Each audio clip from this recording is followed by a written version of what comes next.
दोस्तों नमस्कार, आपका अपना ही चैनल सीक्रेट राजा में आपका स्वागत है। आज हम लोग लेंगे 2014 फरवरी का प्रीवियस ईयर पेपर।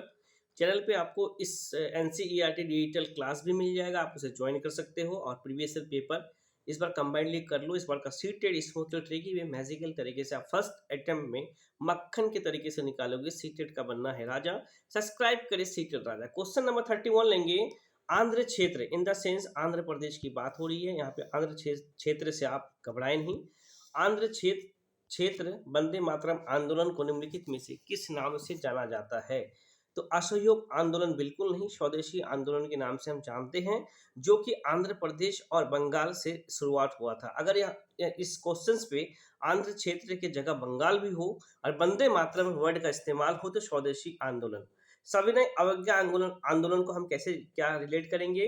दांडी यात्रा जो कि महात्मा गांधी ने साबरमती आश्रम गुजरात से शुरू की थी, उसका पहल को हम सविनय अवज्ञा आंदोलन से जानते हैं। खिलाफत आंदोलन तुर्की के खिलाफ थे। असहयोग आंदोलन अंग्रेजों के विरुद्ध चलाया गया आंदोलन असहयोग आंदोलन है। नोट डाउन करेंगे। 32 निम्नलिखित में से किस विदुषी ने स्त्री और पुरुषों के बीच सामाजिक अंतरों को आलोचना पे आधारित पुस्तक स्त्री पुरुष तुलना का लेखन किया था? वो कौन से थे?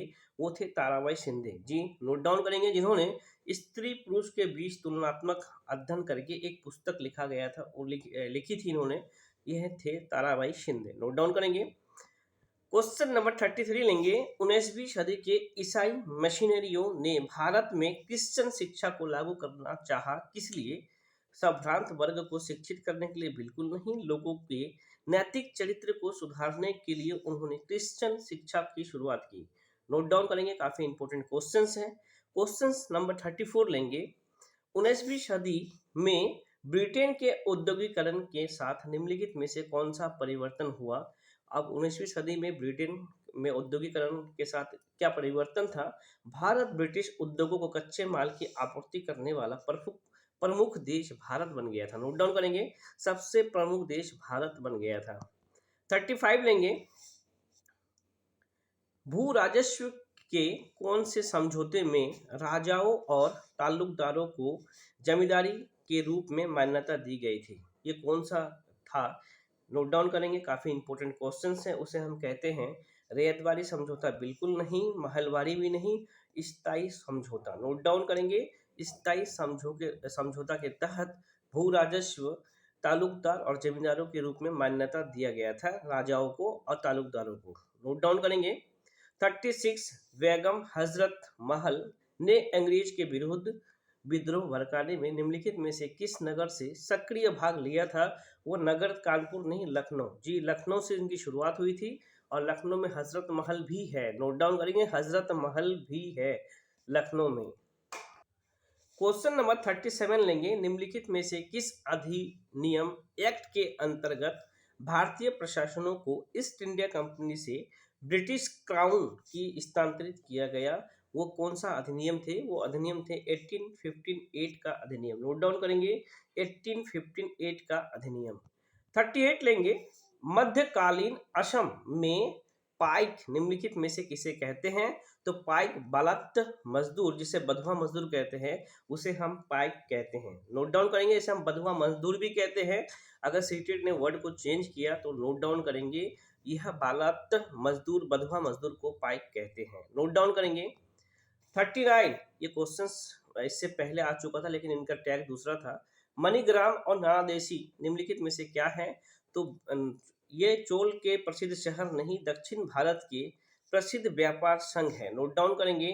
इससे पहले के पेपर में ये इसने पूछा था दक्षिण भारत के प्रसिद्ध व्यापार संघ को क्या कहते हैं, तो उसे क्या कहते हैं? व्यापार संघ को, व्यापार संघ को मणिग्राम और नानादेशी कहते हैं। नोट डाउन करेंगे। जिन्हें नगरम नगरम नगरम नगरम के नाम से जानते हैं, क्वेश्चंस में ये था, नगरम के नाम से जानते हैं और मणिग्राम और नानादेशी इसके पार्ट है नगरम के। नोट डाउन करेंगे। नीचे दिया गया कुछ स्थानों को वर्तमान एवं राज्य के नाम से दिया गया है जहां अनाज और पालतू पशुओं का प्रमाण और साक्ष्य पाए गए हैं। चेक करेंगे। ए तो है आपका बिहार में है, चिरान कोहलडिया उत्तर प्रदेश में है, बुर्जहोम कश्मीर में है और हुल्लूर आंध्र प्रदेश में है। जी हाँ, हुल्लूर आंध्र प्रदेश में है। ए का एच बी का आप कहोगे बी कोहलडिया, कोहलडिया कहाँ पे है? उत्तर प्रदेश में है। बी का कोहलडिया, बी का एफ। बुर्जहोम कश्मीर, सी का ई। एंड हुल्लूर, डी का हुल्लूर आंध्र प्रदेश, डी का जी। ऑप्शन आप चेक करो, ये अकॉर्डिंग टू ये ऑप्शन कहाँ पे मिल रहा है आपको? जी। ये ए का एच, ए का एच आपको ऑप्शन वन में ही ये आपको मिल रहा है। नोट डाउन करेंगे, ऑप्शन वन में ही आपको ये मिल रहा है। आगे चेक करेंगे, एक चीज और देखेंगे, यहाँ से कुछ चीजें हैं आप मैं क्लियर कर दूं। बुर्ज होम, जहाँ पे मृतकों का टीला भी कहते हैं, ये कश्मीर में है बुर्ज होम, नोट डाउन करेंगे। हुल्लूर में गुफा है जो कि आंध्र प्रदेश में है, नोट डाउन करेंगे। चिरांद, जहाँ पे चना, काला चना भी मिला था। कोहलडिया, जहाँ पे चित्रकला, शैल चित्रकला मिला था कोहलडिया से, नोट डाउन करेंगे। दो तीन चीजों को और मैंने क्लियर करा दिया। आगे चेक करेंगे, इसी के बारे में मैं पिछले वीडियो में कहा था, ऋग्वेद में गंगा और यमुना नदी का डैश बार नाम लिया गया था, एक बार, सिर्फ गंगा यमुना का नाम एक बार लिया गया ऋग्वेद से। और क्वेश्चंस क्या बनेगा? ये संस्कृत का वेद है, नोट डाउन करेंगे। ये संस्कृत का वेद है बस। और क्या पूछेंगे? ऋग्वेद संस्कृत का वेद है और सबसे पुराना है। गायत्री मंत्र इसी से लिया गया है, ऋग्वेद से, नोट डाउन करेंगे। और 3500 वर्ष पुराना यह वेद है, 3500 वर्ष पुराना, नोट डाउन करेंगे बस। यही इनसे और क्या पूछेंगे। आगे चेक करेंगे 42, थोड़ा सा क्वेश्चंस का मिसप्रिंट है, लेकिन आप धैर्य बना के रखिए, मैं आपको रीड करके बताता हूँ। निम्नलिखित में से कौन सी विशेषताएं बौद्ध और जैन धर्मों में से है? चेक करेंगे। केवल वही सच्चा ज्ञान प्राप्त कर सकता है जो कि घरों को त्याग करते, बिल्कुल सही। केवल को देख के आप इसे इग्नोर नहीं करेंगे, बिल्कुल ये सत्य बात है। ये कहा गया था सच्चा ज्ञान उन्हीं को प्राप्त करते जो घरों को त्याग देते हैं। ये जैन और बौद्ध धर्म के दोनों समर्थकों का इनमें समर्थन था, नोट डाउन करेंगे। क्वेश्चन नंबर 43 लेंगे। निम्नलिखित में से किसने कहा था कि उच्च जातियों का उनकी भूमि पर कोई अधिकार नहीं है, क्योंकि वास्तव में भूमि का संबंध देशज लोगों से है, अर्थात तथाकथित निम्न जातियों से है? ये किसने कहा था? काफी जबरदस्त क्वेश्चन है, इंपॉर्टेंट क्वेश्चन है। ये किसने कहा था? यह ज्योतिराव फूले ने कहा था कि देश में देशज लोगों का इस जमीन पे अधिकार है। ज्योतिराव फूले ने इसको कहा था। 44, शाहजहां द्वारा दीवाने आम बनवाने के संदर्भ में निम्नलिखित में से कौन सा कथन उपयुक्त है? ऑप्शन वन, ताजमहल को सफेद संगमरमर शक्ति का प्रतीक, यह तो बिल्कुल नहीं था। राजा का न्याय छोटे बड़े को एक समान मानता है, यह ऑप्शन था दीवाने आम, कि सबके लिए बराबर था उनका न्याय, नोट डाउन करेंगे। और ये अकबर के टाइम का है और अकबर को शांति के प्रतीक के राजा मानते थे। अब 45 लेंगे। तमिलनाडु के चिंगलेकपुट जिला में उत्तरामेरूर के शिलालेखों में निर्धारित नियम के कारण निम्नलिखित में से कौन सा सभा सदस्य के नहीं बन सकते हैं? तो सदस्य के सभा तमिलनाडु में उत्तरामेरूर में यह लिखा हुआ था कि जिन्होंने अपना हिसाब किताब नहीं दिया वो कभी भी सभा के सदस्य नहीं बन पाएंगे, नोट डाउन करेंगे। जिन्होंने अपना हिसाब किताब नहीं दिया है, नोट डाउन करेंगे, काफी इंपॉर्टेंट है। आगे चेक करेंगे 46, निम्नलिखित में से कौन सा तथ्य भारत के उत्तरी भागों में गांव प्रमुख ग्राम भोजका के विषय में सत्य नहीं है? यानी कि 3 ऑप्शन आपको सत्य मिलेगा। वहां प्राय बड़ा भूस्वामी होते थे, यह तो सही है कि बड़ा भूस्वामी होते थे। उनको पद विरासत में मिलता था, बिल्कुल सही। अब देखेंगे, राजा ने उनको कभी टैक्स एकत्र करने के लिए प्रयोग नहीं किया, ऐसा नहीं है, उनको प्रयोग किया था, यही नेगेटिव ऑप्शन है। राजा ने उनको टैक्स कलेक्ट करने के लिए उनका ये प्रयोग किया था, उनका यूज किया था। ऑप्शन 4, प्राय उसके पास दास होते थे और वह भूमि पर खेती करने के लिए मजदूरों को लगाया करते थे, बिल्कुल सही। तो ग्राम भोजका का 3 ऑप्शन तो आप ऐसे ही आप रीड कर लो। और चौथा ऑप्शन यह भी बन गया कि इनको टैक्स के लिए यूज करते थे। और क्या चाहिए? आपका सब्जेक्ट क्लियर है, ग्राम भोजका जी, काफी इंपॉर्टेंट क्वेश्चन था। 47 दोस्तों, वीडियो को लाइक करना, शेयर करना और एक कमेंट जरूर करना। ये चैनल आपका है, वीडियो आपका है, सीटेड आप क्रैक करोगे, बेस्ट ऑफ लक मेरी ओर से। 47 लेंगे। मृदा के कौन से गुण का निर्धारण जनक चट्टान करती है? मृदा का कौन सा गुण जिससे वो चट्टान बनती है, इन द सेंस मृदा जो कन्वर्ट होती है स्टोन में, उसका क्या किस किस वजह से होता है आप चेक करो। ये रासायनिक गुण और परंपरागत एवं संरचना में जो कन्वर्ट होती है उसके बाद ही ये मृदा चट्टान बनती है। नोट डाउन करेंगे, इसके बाद ही मृदा चट्टान बनती है और चट्टान 3 तरह के होते हैं। ये भी नोट करेंगे, चट्टान 3 तरह के होते हैं। जी, आगे चेक करेंगे 48। धरातल के निकट पाए जाने वाले खनिजों को साधारणतः खोद कर निकालने की प्रक्रिया को क्या कहते हैं? इसको उत्खनन कहते हैं। ये तो बच्चे वाला क्वेश्चन है। 49। दुनिया की प्राचीनतम चट्टान निम्न में से कहाँ स्थित है? सबसे ज्यादा, जी सबसे ज्यादा कहाँ पे स्थित है? पश्चिम ऑस्ट्रेलिया में स्थित है। जी, नोट डाउन करेंगे, प्राचीनतम चट्टान। एक क्वेश्चन यहाँ पे और था, सीटेड वालों ने पूछा था कहाँ पे खनिज नहीं पाया जाता है। जी, स्विट्जरलैंड में कोई खनिज नहीं पाया जाता है। नोट डाउन करेंगे, स्विट्जरलैंड में कोई खनिज की प्राप्ति नहीं होती है। 50 लेंगे क्वेश्चंस। कच्चे माल को अधिक मूल्यवान उत्पाद में बदलने वाली क्रिया को क्या कहते हैं? इसे द्वितीय स्रोत कहते हैं। आप मैंगो से मैंगो जूस बनाओगे, वो द्वितीय क्रिया है, सेकंड है। नोट डाउन करेंगे। Option third 51। अपेची और क्रो निम्न में से क्या है? अपेची और क्रो उत्तरी अमेरिका के कबीले हैं। इन्हें आप साफ शब्दों में सुने, अमेज़न जंगल में रहने वाले जनजाति, उनके कबीले को अपेची और उस व्यक्ति को अपेची और उनके कबीलों को क्रो कहते हैं। बस इतना सा आप याद कर लो, सीटेड क्रैक कर लोगे। 52 लेंगे। 52। निम्नलिखित में से कौन सा सनराइज उद्योग का एक उदाहरण है? Sunrise in the sense latest और काफी उभरता हुआ उद्योग है, वो है सूचना प्रौद्योगिकी उद्योग, जिसे हम कहते हैं इंफॉर्मेशन टेक्नोलॉजी, आईटी सेक्टर का उद्योग। जी हाँ, काफी क्या कह सकते हैं उसको, उन्नत और काफी उभरता हुआ आज के डेट में। बिना आईटी सेक्टर इतना डेवलप कर रहा है, इसका कुछ वर्णन ही नहीं है। 53। निम्नलिखित में से किस क्षेत्र को विश्व का फलोद्यान कहा जाता है? किस क्षेत्र में विश्व में सबसे ज्यादा फल का उद्यान है, वो कहाँ पे है? दक्षिण अफ्रीका का ऑरेंज क्षेत्र, ऑरेंज देख के आप इसमें फंस मत जाना। भारत की कश्मीर घाटी, कश्मीर का सेप में मत फंस जाना। भूमध्य क्षेत्र, भूमध्य का जो क्षेत्र है, पृथ्वी का जो भूमध्य क्षेत्र है, उस जगह पे सबसे ज्यादा फल होता है। ऑस्ट्रेलिया क्या, क्वींसलैंड भी नहीं। नोट डाउन करेंगे। 54 लेंगे। निम्नलिखित में से कौन जहाजों के नौकायन में सहायता करता है? नौकायन इन द सेंस जहाजों को स्पीड में कह सकते हो कि स्पीड में कौन सा गति लाएगा। तो उच्च ज्वारीय क्षेत्र में आप बताओ, जो इधर से ज्वार भाटा है और जहाज इधर से आ रही है, तो जहाज की तो स्पीड ज्यादा होगा। उच्च ज्वारीय क्षेत्र, नोट डाउन करेंगे, उच्च ज्वारीय क्षेत्र। इस पे आप ये भी बना दो बोर्ड, एक हाथ में भी आप बना दो जी, समझने के लिए। उच्च ज्वारीय क्षेत्र समझ में आ गया होगा। 55 काफी इंपॉर्टेंट क्वेश्चंस है। ये तो कितना बार रिपीट हो चुका है, मैं इसे कह नहीं सकता कि कितना बार रिपीट हुआ है।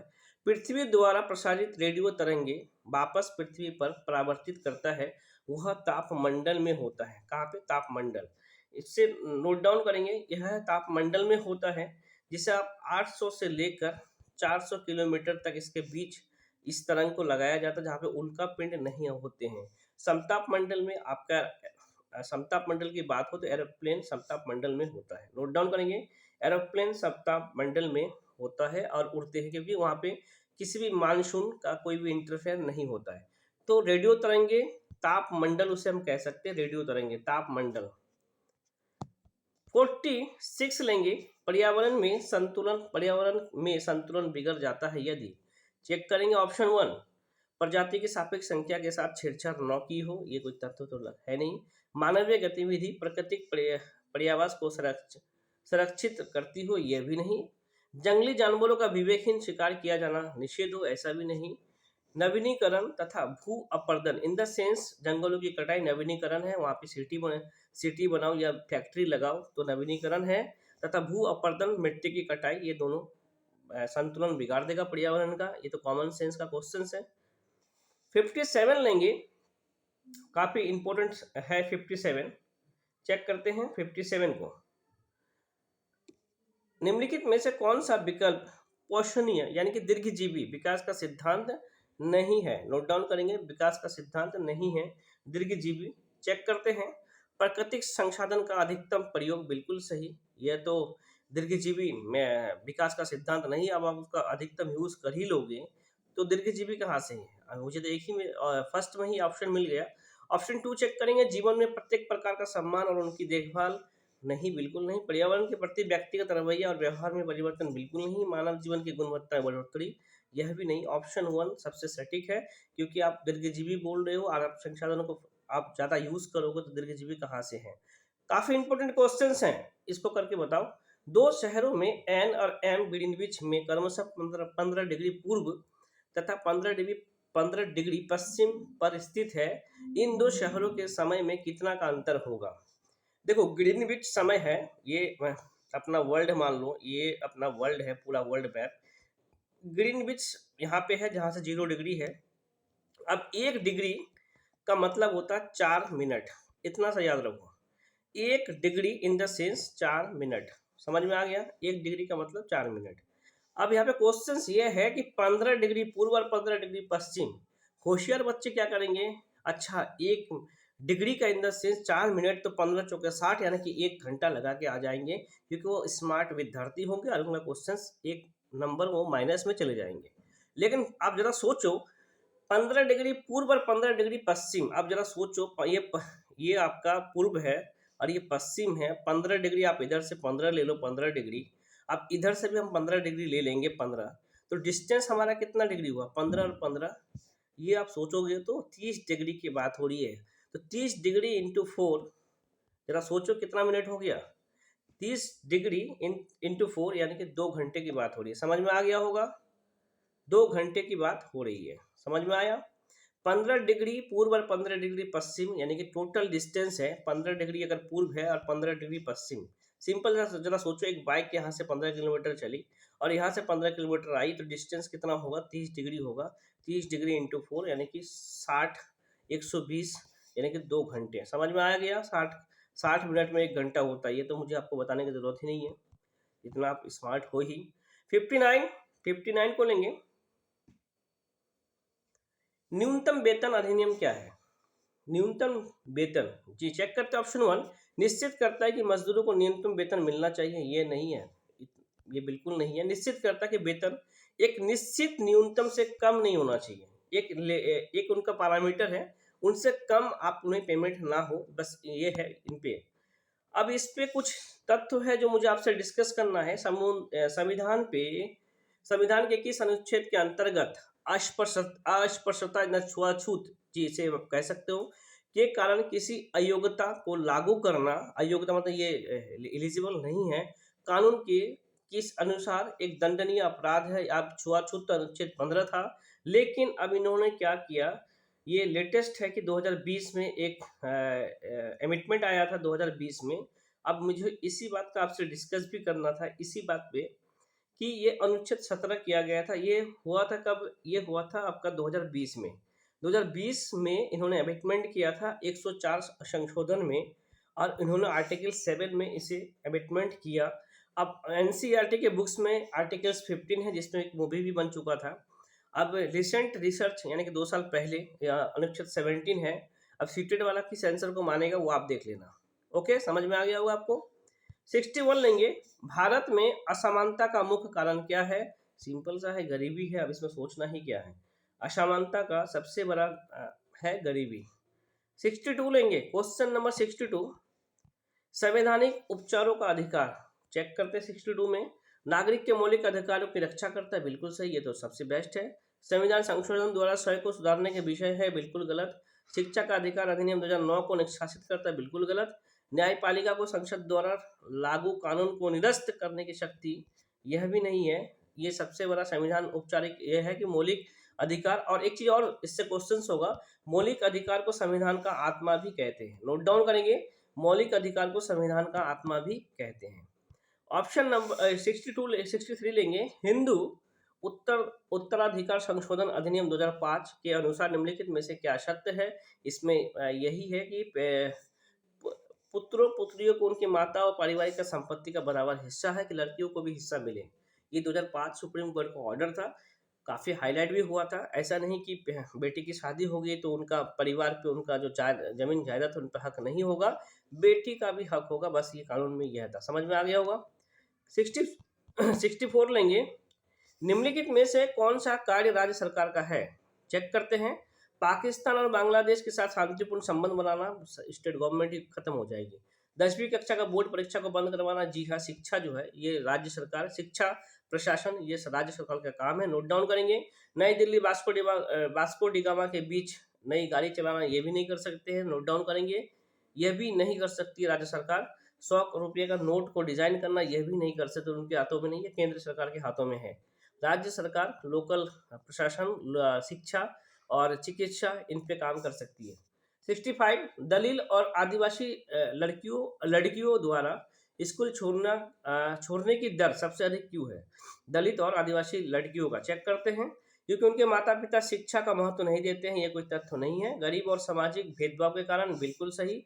एक तो गरीबी है और सामाजिक भेदभाव है, ये सबसे बड़ा पॉइंट है जिनके वजह से उनका शिक्षा काफ़ी ये है। ऑप्शन थर्ड देखेंगे, लड़कियों के लिए अलग स्कूल नहीं मिलने के कारण, ये कोई तथ्य नहीं है। ऑप्शन 4 शिक्षा का लाभ लड़की के ससुराल वाले को मिलने का कारण, ये तो और नहीं है भाई। अब ये पढ़ेगी कोई लड़की तो ससुराल वाले को लाभ मिलेगा ये। 66 लेंगे। निम्नलिखित में से कौन सा विज्ञापन सामाजिक नहीं है? चेक करते हैं। सामाजिक नहीं है। अतिथि देवो भव, ये तो सामाजिक है। जीवन बीमा जिंदगी के साथ भी और जिंदगी के बाद भी, ये तो कॉमर्शियल है, ये सामाजिक विज्ञापन नहीं है। लेन में गाड़ी चलाना बुद्धिमत्तापूर्ण है, ये तो सामाजिक है, सबके लिए भला होगा। पानी के प्रत्येक बूंद को बचाए, ये भी सही है, ये तो सामाजिक है, सबके लिए, सबके हितों में बात हो रही है। लेकिन बीमा बेचना ये कॉमर्शियल है, नोट डाउन करेंगे। 67 ऐसे मुद्दे की पहचान कीजिए जिसके महत्वपूर्ण होने के बावजूद मीडिया ने शायद ही उस पर ध्यान दिया, यानी कि महत्वपूर्ण टॉपिक है लेकिन मीडिया उनके ऊपर ध्यान काफी कम दिया। चेक करते हत्याएं, अरे भाई अभी तो इसी पे टॉपिक चल रहा है, किसी लड़की का हत्या पे उन्हीं का ब्रेकिंग न्यूज बनाया जा रही है मीडिया, उनका नाम नहीं लेंगे, अभी वो काफी हाईलाइटेड है। भवनों का गिरना, इसमें भी करते हैं। लैंगिक संवेदनशीलता ये भी कर रही है।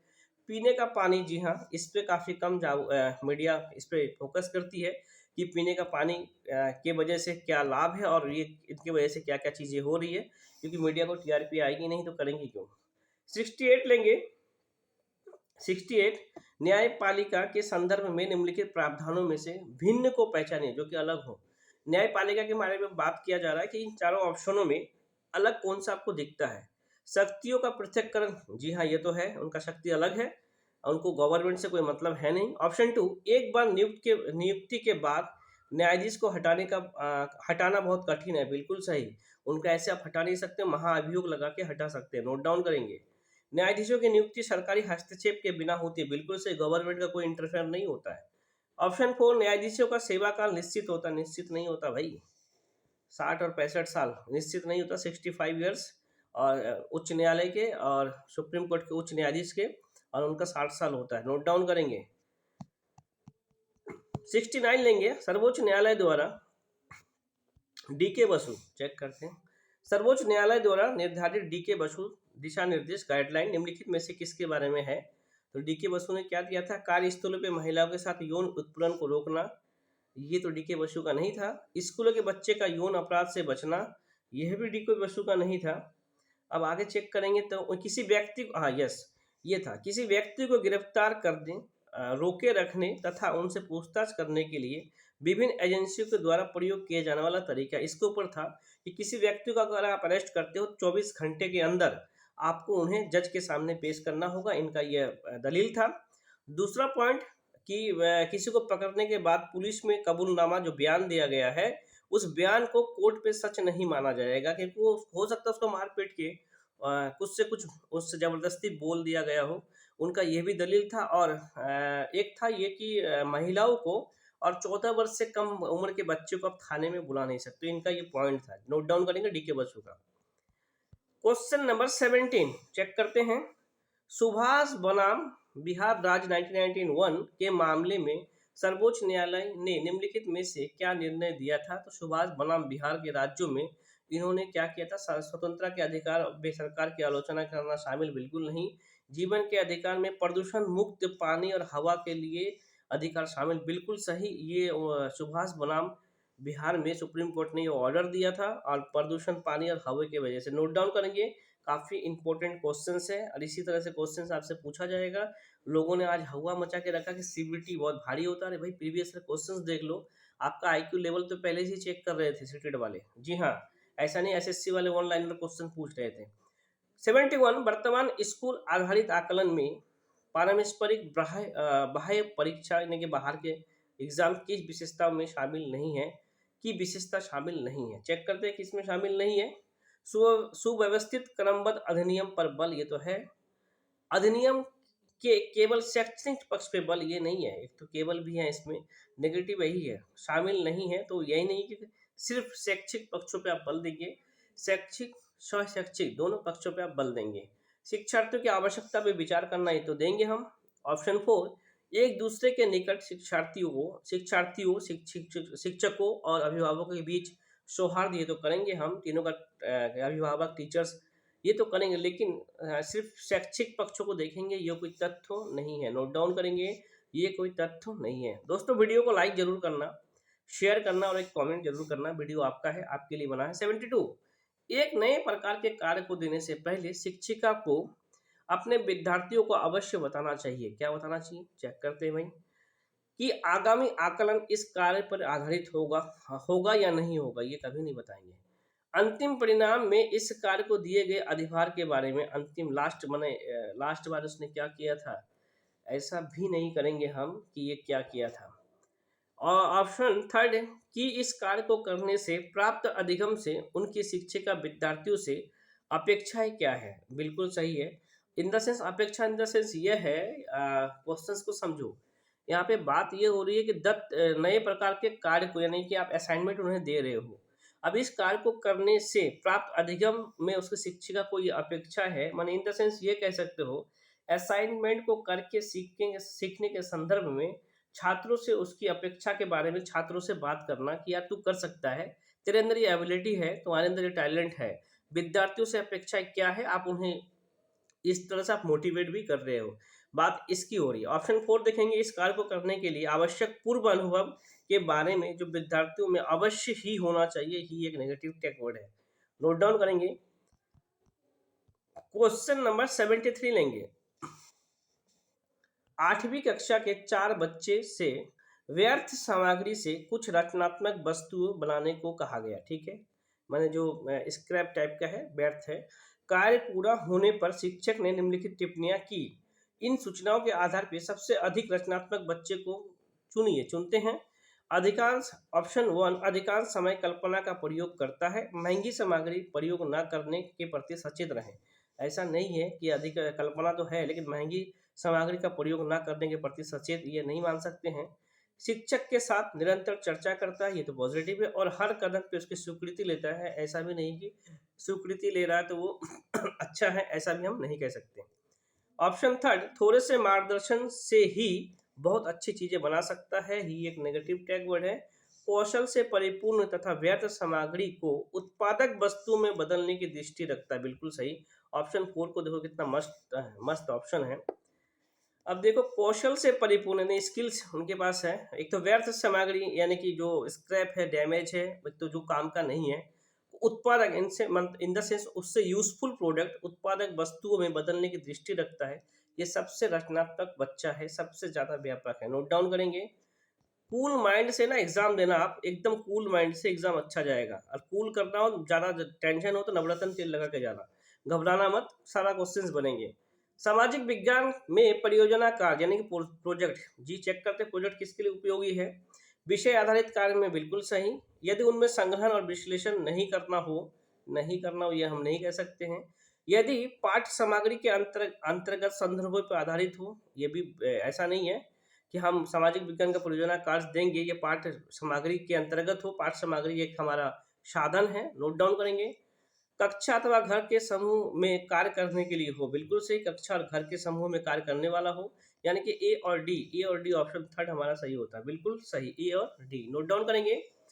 यदि उनमें संग्रहण और विश्लेषण नहीं करना हो, बिल्कुल नहीं करना हो, विश्लेषण क्यों नहीं करेंगे। नोट डाउन करेंगे। क्वेश्चन नंबर 75 लेंगे। सामाजिक विज्ञान के अध्यापकों के लिए क्षमता निर्माण, ठीक है, क्षमता निर्माण कार्यक्रम अनिवार्य है क्योंकि यह उनकी व्यावसायिक प्रगति से संबंधित है। व्यावसायिक से हम कभी देखेंगे भी नहीं। उनके वेतन में वृद्धि, भाई ये सब चीजों का अगर पढ़ो भी मत। अध्यापक को व्यस्त रखने, भाई उन्हें सामाजिक विज्ञान के विभिन्न घटकों की अवधारणा और शिक्षण पद्धति को स्पष्ट करना। इसे तो आप टैग वर्ड से ही बना लेते।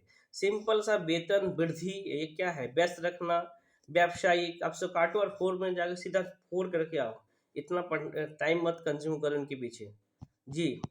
स्मार्ट बनो, स्मार्ट। 76, सामाजिक विज्ञान की किसी कक्षा में निम्नलिखित में से कौन सा तरीका यह समझाने के लिए उपयुक्त है कि ग्रामीण क्षेत्र में सार्वजनिक खुले स्थान तेजी से लुप्त हो रही है। ठीक है, इसको आप समझाओगे कि ग्रामीण स्थल पे सारा कवर हो रहा है और लुप्त होते जा रहा है। चेक करते हैं, कंप्यूटर की सहायता की प्रस्तुति। कंप्यूटर वहाँ पे क्या करेगा, निर्धारित पाठ्य सामग्री के आधार पर परिचर्चा। पाठ्य सामग्री में तो है ही नहीं। सर्वेक्षण परियोजना, आप उससे सर्वेक्षण करवाओगे, बिल्कुल सही। विषय पे समूह चर्चा, ये भी इंपॉर्टेंट है, लेकिन उससे ज़्यादा है कि सर्वेक्षण कराना, क्योंकि वो जगह की बात हो रही है, सबसे ज़्यादा इंपॉर्टेंट होगा। 77 लेंगे, राष्ट्रीय शिक्षा नीति एनपी 1986 निम्नलिखित में से किसके लिए एकीकृत कार्यक्रम विकसित करने का सुझाव दिया है। तो एकीकृत 1986 ने दिया था मानसिक रूप से विकलांग बच्चों को नियमित विद्यालय में पढ़ाने के लिए। नोट डाउन करेंगे, विकलांग बच्चे को नियमित स्कूल में पढ़ाने के लिए। और 2009 ये क्या दिया था, ये दिया था जिसको आप कह सकते हो कि निःशुल्क शिक्षा, 6 से 14 वर्ष तक को निःशुल्क शिक्षा, और विकलांगों के लिए 4 साल बढ़ाया गया था, 6 से 18। नोट डाउन करेंगे। आगे देखेंगे 78, 8वीं कक्षा की एक छात्रा किसी दिए गए विषय पर लिखने में, नोट डाउन करेंगे, लिखने में अक्षम है, मतलब लिखने में एबल नहीं है। चेक करते हैं, लिखने में उन्हें प्रॉब्लम है, चलिए, होने के कारण परेशान है। उसकी अध्यापिका उसे सलाह देती है कि वह दिए गए कार्य को ऐसे भागों में बांट कर करे जिसकी उसको अच्छी तरह से समझ हो, यानी कि उसे टुकड़े में बांट ले। इस तरीके के लिए निम्नलिखित में से कौन सा अधिक उपयुक्त है। चेक करेंगे कौन सा अधिक उपयुक्त है। शुरू में ही अच्छी तरह से आने वाले विषय को लिख ले तथा फिर उसे सामग्री में जोड़े, वह विषय किस प्रकार से दिया हुआ कार्य से संबंधित है। अब ये हम कैसे कह सकते हैं कि ये है, आगे चेक करते हैं आगे का पॉइंट। शुरू में ही अच्छी तरह से आने वाले विषय को लिख ले, ये भी तो हम कह सकते हैं कि स्टार्टिंग में हम लिख लेंगे, विषय को लिख लेता, फिर से सामग्री से जोड़े, फिर हम उससे तत्व से जोड़े कि वह विषय किस प्रकार से दिया हुआ कार्य से संबंधित है। बिल्कुल सही, ये तो हम कर सकते हैं। ऑप्शन 2 देखेंगे, विषय से संबंधित पुस्तकों, लेखों तथा वेबसाइट में एक दिशा निर्देश तैयार करें। यह नहीं है कि दिशा निर्देश तैयार करेंगे, क्योंकि उनको लिखने में भी अक्षम थी वो। ऑप्शन 3, विषय से संबंधित जानकारी देने वाले स्रोत को खोजें, उनके बीच एक सी समानता ढूंढे। एक सी समानता कभी नहीं ढूंढेंगे। ऑप्शन 4, एक पत्र पेपर तैयार करें, इससे किसी मित्र को सुनाकर निर्धारित करें किन भागों में सुधार करने की जरूरत है। ये भी नहीं करेंगे। सबसे ऑप्शन फर्स्ट है। चेक करेंगे क्वेश्चंस को रीड करो आप। 8वीं कक्षा की एक छात्रा है, किसी दिए गए विषय पे लिखने में सक्षम नहीं है, ठीक है, इसके लिए वो परेशान थी। तो अध्यापिका उसे सलाह देती है कि दिए गए कार्य को ऐसे भागों में बांटकर करो जिसकी उसको अच्छी तरह से समझ हो। मतलब इसको बांट दो, अगर तुम्हें लिखने में प्रॉब्लम है तो इसे तुम बांट दो जिसमें तुम्हारी समझ अच्छी हो। इस तरीका के लिए निम्नलिखित में से कौन सा तरीका उपयुक्त होगा। तो देखो, शुरू में ही अच्छी तरह से आने वाला विषय को लिख ले, माने जो उसको आता है वो लिख ले, तथा उसमें सामग्री को जोड़े। वह विषय, जो विषय को के बारे में दिया गया था, वह विषय किस प्रकार से दिए हुए कार्य से संबंधित है। जो असाइनमेंट आपको मिला था और जो विषय था, दोनों में रिलेशन को कोऑर्डिनेट करो। ऑप्शन ही फर्स्ट बस यही हो। नोट डाउन करेंगे। 79 लेंगे, चेक करते 79, निम्नलिखित में से किस उपागम को एनसीईआरटी द्वारा प्रकाशित पाठ्यपुस्तक सामाजिक और राजनीतिक जीवन में निहित विचारों से विद्यार्थियों को अवगत कराने के लिए अधिक प्रयोग किया गया है। कौन सा है, चेक करें। घटनाक्रम नहीं है, ग्राफ नहीं है, चार्ट नहीं है, कहानी बोर्ड, जिसे हम कहते हैं हिस्ट्री बोर्ड। एनसीईआरटी के द्वारा यह सुझाव दिया गया था, हिस्ट्री बोर्ड। नोट डाउन करेंगे, हिस्ट्री बोर्ड, कहानी का बोर्ड। सामाजिक विज्ञान की पाठ्य सामग्री को चेक करते हैं। पाठ्य सामग्री को क्या करेंगे, सामाजिक मुद्दे। ऑप्शन 1, सामाजिक मुद्दे और उनके समाधान की व्यापक जानकारी देंगे। ऐसा तो है नहीं कि सामाजिक विज्ञान की व्यापक जानकारी देंगे। केबल आ गया तो आगे से रीड भी मत करो। ऑप्शन थर्ड, विद्यार्थियों के इतिहास, भूगोल और भारत की राजनीति के बारे में जागरूकता बढ़ाने का उद्देश्य, जागरूकता कभी नहीं, अंतर संबंध रखना बिल्कुल नहीं, सुपरिचित सामाजिक वास्तविक यानी कि रियल जीवन से कनेक्ट होगा के बारे में गहन जानकारी एकत्र करने तथा प्रश्न पूछने के माध्यम से विद्यार्थियों में जागरूकता बढ़ाने का उद्देश्य चाहिए। ऑप्शन फोर सबसे व्यापक है, ज्यादा सोचो मत। नोट डाउन करें 81 दोस्तों, लाइक जरूर करना। 90 क्वेश्चंस को मैं 30 मिनट के अंदर खत्म कर रहा हूँ, एनर्जेटिक आपके लिए, और ये चैनल आपका है, लाइक करना कभी मत भूलना। हाँ, क्वेश्चंस पेपर का प्रिंट ऐसा है तो मैं कुछ कर भी नहीं सकता, मैंने काफ़ी ढूंढा, मुझे क्वेश्चंस नहीं मिला। अगर आपके पास 2011 का क्वेश्चंस है तो आप जरूर मेल करना ctraja@gmail.com पे। नोट डाउन करेंगे। अब देखेंगे पाठ्य पुस्तक को सभी क्षेत्रों और सामाजिक समूहों का प्रतिनिधित्व करने वाली प्रतिनिधित्व करने वाला होना चाहिए। देखेंगे सभी सामूहिक सामाजिक समूहों का चेक करेंगे। पाठ्य पुस्तक में सभी क्षेत्रों और सामाजिक समूहों से संबंधित सामग्री जोड़ी जाना चाहिए, तो पॉजिटिव लग रहा है हमें। ऑप्शन टू, स्थानिक संसाधन से प्रासंगिक स्थानीय सामग्री शिक्षण अधिगम प्रक्रिया का भाग होनी चाहिए। स्थानिक संसाधन ये नहीं कर सकते हम। आगे चेक करेंगे पाठ्य पुस्तक देश की सभी भाषाओं, विशेषता भारतीय संविधान की सूची 8 में दर्ज भाषा में लिखी जानी चाहिए। ऑप्शन फोर, क्षेत्र के बीच समान मुद्दे को केवल, आगे पढ़ो भी मत, ऑप्शन 1 लगा के चले आना। 82 लेंगे, विद्यार्थियों को लैंगिक मुद्दे तथा लैंगिक भेदभाव, ठीक है, देखो लैंगिक मुद्दे भी है और लैंगिक भेदभाव भी है, में समाजीकरण की भूमिका के प्रति संवेदनशील बनाने के लिए स्कूल को निम्नलिखित में से क्या करना चाहिए। चेक करेंगे। टीम शिक्षण को प्रोत्साहन करना चाहिए ताकि पुरुष और महिला अध्यापकों को शामिल करना चाहिए। टीम शिक्षण में पुरुष और महिलाओं को आप शामिल करोगे, चलिए ये तो ठीक है, इसे हम मान भी सकते हैं। आगे चेक करेंगे, लेकिन ये तो सिर्फ अध्यापक की बात हो रही है। चलिए आगे चेक करेंगे कि ये तो अभी तक का सबसे बेस्ट है और मान भी सकते हैं हम। आगे चेक करेंगे प्रख्यात और विद्वान वक्ताओं को आमंत्रित करके लैंगिक संवेदनशील पे सेमिनार आयोजित करना, यानी कि आप उसे सेमिनार आयोजित करोगे। चलिए ये भी हम मान नहीं सकते हैं, ये भी नहीं मान सकते हैं।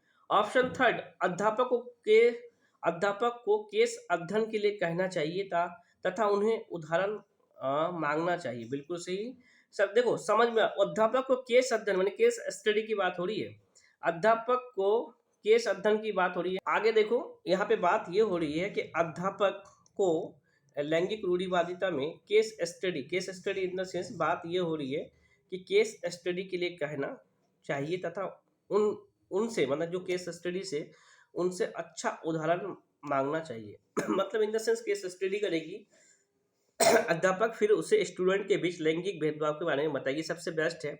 अब देखो ऐसे नियम बनाना चाहिए, ऑप्शन 4 को देखो, ऐसे नियम बनाना चाहिए जो लड़के लड़कियां के साथ भेदभाव व्यवहार नहीं कर सकता है। नियम ऐसे कभी हम बना ही नहीं सकते हैं। अब यहाँ पे देखो टीम को प्रोत्साहित करना चाहिए तथा पुरुष और महिला अध्यापकों को शामिल करना चाहिए। अध्यापक को शामिल करने से लैंगिक रूढ़िवादिता में कुछ फर्क नहीं आएगा। प्रख्यात और विद्वान वक्ताओं को आमंत्रित करके, या प्रख्यात अगर यहाँ पर रोल मॉडल होती कोई लड़की, अगर कुछ अच्छा कर आया हो, कुछ महिला कुछ अच्छा करके आया हो, रोल मॉडल टाइप का, तो हम मान सकते थे। लेकिन प्रख्यात और विद्वान पंडित वहां जाके संवेदनशील कभी बच्चों को हम करते नहीं है। नोट डाउन करना। और रोल मॉडल में 2 से 3 चीजों में आपको फंसा सकता है। रोल मॉडल की जब भी बात आ जाए तो आप वहाँ पे कोई एक वर्तमान रियल रोल मॉडल, मतलब जैसे एग्जांपल ले लो कि बिछेंद्री पाल विकलांग होने के बावजूद भी वो माउंट एवरेस्ट पे चढ़ गई। इस तरह का चीज़ों को रोल मॉडल बना सकते हो, वो पॉजिटिव टैग वर्ड है। रियल लाइफ से कनेक्ट होना है, वो भी पॉजिटिव टैग वर्ड है। और केस स्टडी अगर आप उन्हें सर्वे दे दिए हो, ये भी काफ़ी ज़बरदस्त है। उस सर्वे का आंकड़े सब बता रहे हो, नोट डाउन करेंगे। 83 लेंगे, राज्य सरकार के कार्यों पे चर्चा करते हुए स्वास्थ्य, जल, यातायात इत्यादि से संबंधित मुद्दे पे चर्चा की जा सकती है। देखो इससे पहले क्वेश्चन था ना कि राज्य सरकार क्या कर सकती है, स्वास्थ्य, जल और यातायात संबंधी पे चर्चा कर सकती है और काम कर सकती है। तो अब देखेंगे, अब इन पे संबंधित मुद्दे पे आप चर्चा करोगे। अब देखते हैं ऑप्शन 1, विद्यार्थियों को इन मुद्दे पे उसके राज्य के द्वारा किया जाने वाला प्रयासों की जानकारी मिल सके, इससे क्या कर सकते हैं। विद्यार्थियों के इन क्षेत्रों में सरकार की भूमिका को याद करवाना। 1 मिनट रुको, ऑप्शन 2 तो पहले काट दो, 1 को पहले छोड़ दो अभी। शिक्षा, ऑप्शन थर्ड, शिक्षार्थियों के इन मुद्दों को समझने तथा इन पर आलोचनात्मक विचार, ऑप्शन 1 को भी काट दो, क्योंकि इसमें आलोचनात्मक विचार है, क्रिटिकल थिंकिंग है, के लिए स्वतंत्र बनेगा बच्चा सबसे बेस्ट है। ऑप्शन 4 विद्यार्थियों को सभी के लिए बेहतर सुविधा पाने के लिए आंदोलन करे, ऐसा भी नहीं है, आंदोलन करें, सबसे जबरदस्त ऑप्शन है ऑप्शन 4, नोट डाउन करना, सबसे जबरदस्त है। यहाँ पे तो सरकार की भूमिका को याद करवाने की वजह से आप काट दो, आंदोलन की वजह से काट दो, विद्यार्थियों के इन मुद्दे पे उसके राज्य सरकार के द्वारा किए जाने वाला प्रयास की जानकारी मिल सके, ये काफी नैरो है, सबसे ब्रॉड ऑप्शन आपका ऑप्शन 3 है। अब देखेंगे 84 राष्ट्रीय पाठ्यचर्या 2005 इन द सेंस एनसीएफ की बात हो रही है। एनसीएफ राष्ट्र 2005 प्रस्तावित करता है कि भूगोल पढ़ाया जाए, जिसमें चेक करते हैं भारत की विविध भौगोलिक विशेषताओं की, इसमें आर्थिक विकास में भूमिका की जा सके। तो ये तो हम कह सकते हैं भारत के विविध भौगोलिक विशेषताओं को, इनमें आर्थिक विकास में भूमिका क्या क्या है, ये तो हम कह सकते हैं। ऑप्शन 2 देखेंगे, ऑप्शन 2 विद्यार्थियों का प्राकृतिक आपदाओं के भारत की अर्थव्यवस्था नष्टकारी प्रभाव के बारे में मार्गदर्शन करना। भाई नेगेटिव में हम पढ़ाएंगे बच्चों को, उसमें फोकस करेंगे, बिल्कुल नहीं। ऑप्शन 3 प्राकृतिक संसाधनों की अधिकतम प्राप्ति और उपयोग पे ध्यान केंद्रित किया जा सके, आप प्राकृतिक संसाधन पे ही सिर्फ फोकस नहीं करेंगे। पर्यावरण चिंता आप दे देते हो फिर बच्चे को, तथा इसके संरक्षण के संदर्भ में आलोचनात्मक समझ पैदा करना, कितना जबरदस्त था, अगर इस वर्ड को नहीं होता चिंता तो ऑप्शन 4 काफी जबरदस्त होता। ऑप्शन 1 ले लो आप, सबसे बेस्ट है, नोट डाउन करेंगे, ऑप्शन 1 सबसे बेस्ट है।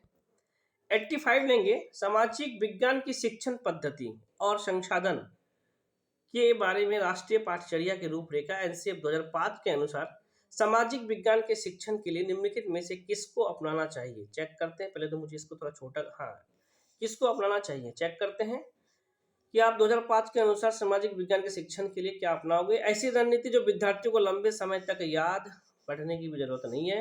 ऑप्शन 2 मानसिक मानचित्र जो सूचना को तुरंत याद, ऐसे तरीका जो रचनात्मक और आलोचनात्मक प्रतिपेश को बढ़ाते, बिल्कुल सही। ऑप्शन 4 ऐसा उपागम जिसमें बुद्धिमत्ता को बढ़ाने के लिए अधिक शिक्षण सहायक सामग्री शामिल हो। अब ऐसा बुद्धिमत्ता लाओगे कि शिक्षण सामग्री शामिल हो, ये कहाँ का तथ्य, मुझे तो कहीं से भी ऐसा मुझे लगता नहीं कि हाँ ऐसा होना भी चाहिए, या ये कोई तथ्य मुझे तो ये नहीं लगना चाहिए। नोट डाउन करेंगे, मुझे ये कहीं से भी ये नहीं लगता है। ऑप्शन 3 सबसे व्यापक है। 86 लेंगे, किसी सामाजिक विज्ञान की कक्षा में ढांचा का मुख्य लक्ष्य। देखो यहीं पे मैं कह रहा था, अब देखो दो कान दो आग दोनों को खोल लो।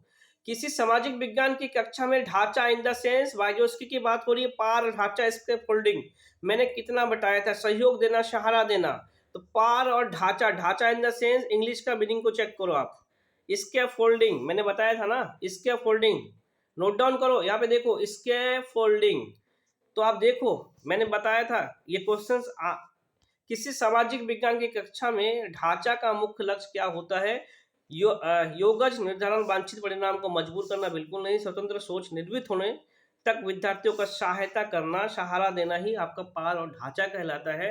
बायोस्की का क्वेश्चंस को एसएसटी में लिया गया, और एसएसटी का पेडागोजी को आसान भी मत समझो, मैं बार बार कहता हूं, इसलिए चैनल को सब्सक्राइब करके रखना, और एक कमेंट, मैं जो इतना प्रयास कर रहा हूं आप लोगों के लिए, मुझे एक कमेंट और एक लाइक और आपसे एक शेयर चाहिए, नोट डाउन करना, मुझे आपसे चाहिए, मेरा हक भी बनता है, मैं आपको बोल सकता हूं जी।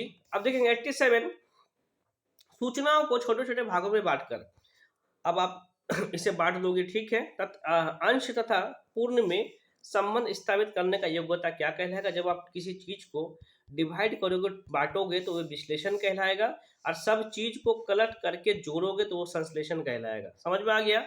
इन सेंस गणित में भी क्वेश्चन आता है, एक दूध वाला पूरे महीने में 30 लीटर दूध देता है, तो वह 5 घरों में दूध देता है, तो एक घरों में कितना दूध देता है। अब 30 लीटर दे रहा था, 5 घरों में 150, एक घरों में 30 देता है, सिंपल सा, आप उसे विश्लेषण करोगे। अगर बात संश्लेषण की हो रहा है कि आप उसे कैसे जोड़ोगे, इन द सेंस कि एक स्कूल में 2 फीट की टाइल्स लगी है, और स्कूल की चौड़ाई आपको बता दिया, तो कितने टाइल्स लगे, तो वहाँ पे आप संश्लेषण करोगे, नोट डाउन करना। ये गणित के पेडागोजी में भी, मैथ के पेडागोजी में भी ये सब सवाल आते हैं। अब 88 लो, 88 को देखते हैं, शैक्षिक गतिविधियों पर विद्यार्थियों के द्वारा खर्च किए जाने वाला समय बढ़ाने के लिए अध्यापक को निम्नलिखित में से क्या करना चाहिए। शैक्षिक गतिविधि इन द सेंस एक्टिविटी की बात हो रही है। एक्टिविटी में जब स्टूडेंट टाइम दे रहे हैं उन पे समय बढ़ाने के लिए क्या करना चाहिए, चेक करते हैं उस पर क्या करेंगे, उस पर आप क्या करोगे, चेक करेंगे कक्षा की गतिविधि तथा संक्रमण काल के लिए योजना बनाएं, पढ़ाए गए समय सारणी लागू करें। चलिए ये तो मान सकेंगे कि ऑप्शन 2 मूल विषयों के प्रति सप्ताह में कम से कम 2 बार गृह कार्य दे, ऐसा नहीं कि गृह कार्य देंगे, ऐसा भी नहीं है, ये नेगेटिव है गृह कार्य देना। ऑप्शन 3 विद्यार्थियों को कक्षा में चर्चा करने से पहले नए विषयों को पढ़ाने के लिए कहें, ऐसा भी नहीं है। ऑप्शन 3 नई विषय सामग्री पर प्रश्नों उत्तर सत्र के साथ प्रस्तुत करें, ऐसा भी नहीं है। ऑप्शन फर्स्ट कक्षा की गतिविधि तथा संक्रमण काल के लिए योजना बनाएं कि कैसे एक्टिविटी प्लानिंग करेंगे कि इनको गतिविधि और संक्रमण काल के लिए हम एक प्लानिंग करेंगे, पढ़ाने और समय सारणी लागू करेंगे, क्या कब कब टाइम टेबल हम फिक्स करेंगे। जी ये काफी इंपॉर्टेंट है। 89 लेंगे। अब देखो प्रेरक अधिगम, प्रेरक अधिगम इन द सेंस आप इसे क्या कहोगे, प्रेरक अधिगम इंडक्टिव लर्निंग निम्नलिखित में से उपागम है, किसका उपागम है, तो भैया नकल करता तो ये हटा ही दो, निपुणता नहीं, ये प्रतिपादक शिक्षण है, ये प्रतिपादक शिक्षण आप कह सकते हो। नोट डाउन करेंगे इसको, इंग्लिश में देख लो आप, प्रतिपादक, हिंदी में याद ना रहे तो चेक कर लो, देख लियो। एक्सपोजिटिव लर्निंग प्रतिपादक, हिंदी इतना टफ इनका होता है, प्रतिपादक शिक्षण कह सकते हो आप इसे, क्या कहे हुए, प्रतिपादक शिक्षण। अब इनसे कुछ चीजों को अगर मैं आपको डिफाइन कर दूं, जिससे इसे हम ये भी कह सकते हैं कि आगमनात्मक शिक्षण भी कह सकते हो आप उसे, आगमनात्मक आगमनात्मक शिक्षण इन द सेंस, रुको मैं बताऊं, आगमनात्मक शिक्षण। देखो बात यहाँ पे ये हो रही थी, प्रेरक अधिगम इन द सेंस कौन सा अधिगम सबसे बेस्ट है, इससे पहले मैंने कितना क्वेश्चंस में मैंने बताया था, इंडक्टिव है, इंडक्टिव मेथड यानी कि आगमनात्मक, जिसमें आप पहले उदाहरण देते हो फिर नियम देते हो, सरलता से ये कठिनता की ओर है, मूर्त से अमूर्त से सबसे बेस्ट है आगमनात्मक विधि, इसी के बारे में बात हो रही थी। यहाँ पे देखो जिसको यहाँ इंग्लिश में भी नहीं है, देखो इस पॉजिटिव है, इंडक्टिव के ऊपर नहीं है, ये है आगमनात्मक शिक्षण विधि है, नोट डाउन करना, इसका दूसरा नाम है, प्रतिपादक का दूसरा नाम है, आगमनात्मक शिक्षण को ही प्रतिपादक कहते हैं। इनका काम ही है शब्दों से खेलना, बस शब्दों को हेरफेर करते हैं और आप सोचते हो एग्जाम काफी टफ आ चुका है, ऐसा नहीं है। प्रेरक अधिगम यानी बेस्ट अधिगम आगमनात्मक शिक्षण को कहते हैं, ये कितना बार अभी इससे पहले के हिंदी के वीडियो में भी काफी एक्सप्लेन हुआ है, बस इसका वर्ड को चेंज किया गया।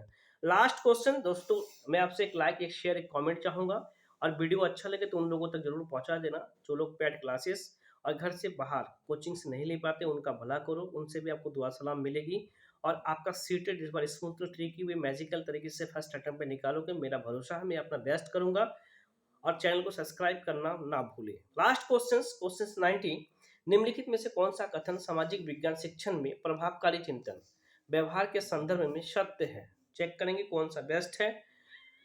समवयस्क शिक्षण ध्यान से करना चाहिए, क्योंकि इससे शिक्षण विद्यार्थियों को वैचारिक क्षमता प्रभावित होता है, ये तो कोई तथ्य ही नहीं है कि ग्रुप लर्निंग, समवयस्क लर्निंग, चिंतन प्रक्रिया को ऐसे विद्यार्थियों को निवेश को नकार देना चाहिए जो कक्षा में अनुशासन के लिए शिक्षण पद्धति को चुनौती देता है, यह भी बिल्कुल नहीं, अनुशासन एक नेगेटिव टैगवर्ड है। चिंतन के सैद्धांतिक ढांचे की ऐसी क्रिया को निकाल देना चाहिए जो कि पूछताछ करने तथा समस्या समाधान को सीमित करती हो, जबरदस्त ऑप्शन है दोस्तों। देखो यहाँ पे नेगेटिव चीजों डाल के अब इस ऑप्शन को सबसे पॉजिटिव कर दिया, चिंतन के सैद्धांतिक ढांचों की ऐसी कड़िया को निकाल देना चाहिए जो पूछताछ करने तथा समस्या समाधान को सीमित करती हो। देखो नेगेटिव चीजों से पॉजिटिव ऑप्शन बना दिया सीटेड वालों ने। अब इसको देख के आप तो इसे देखो नेगेटिव में लोगे, लेकिन ये नेगेटिव वर्ड से पॉजिटिव है, चेक कर लो, फिर से रीड कर लो। ऑप्शन 4 अध्यापक को विश्वास तथा प्रत्येक अधिगम स्थिति के प्रति नमनीय वातावरण का निर्माण करना चाहिए, यह भी नहीं है। ऑप्शन 3 सबसे व्यापक है। दोस्तों चैनल पे आपको प्रीवियस ईयर का पेपर, डिजिटल क्लास कंटेंट आसान शब्दों में कम समय में अगर आप कर लोगे, इस बार का सीटेट स्मूथली ट्रिकी वे मैजिकल तरीके से आप फर्स्ट अटेम्प्ट में निकालोगे, सीटेट का बनना है राजा। सब्सक्राइब करें सीटेट राजा। जय हिंद, जय भारत।